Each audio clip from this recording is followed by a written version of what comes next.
Yesterday, I received a question from somebody on how is it that they can transition from the private sector over to the United Nations. And the first thing to mention is that even though this question was highly unpopular because this was posted on Reddit, it's unfortunate because even though the United Nations is having cuts on their funding, there is more need for people with private sector thinking than ever before.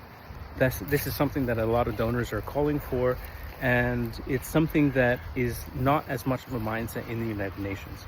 But to answer the question on how is it that you can get in, this is a different one, because a lot of people that are trying to apply to the United Nations right now are actually not getting much traction, especially if you're an outsider to the system. And in order for you to be able to get traction, what I would recommend you do is that you start networking. One of the most important things that you can do is build your network to get into the United Nations.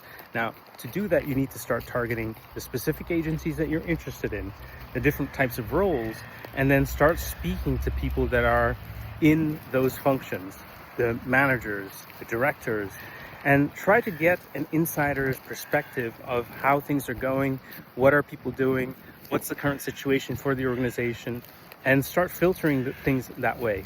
Over time, what you're going to start understanding is there's some entryways.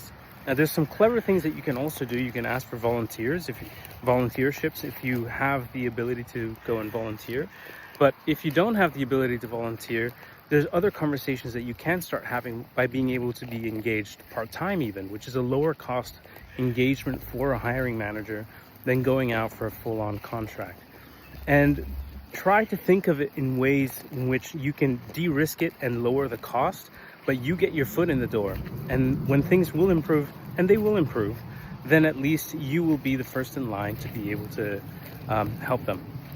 Again, private sector is incredibly helpful and important for the United Nations at this very moment, and there is an appreciation for it, but there's also a lack of understanding of how private sector works, and that is something that would help the United Nations a great deal.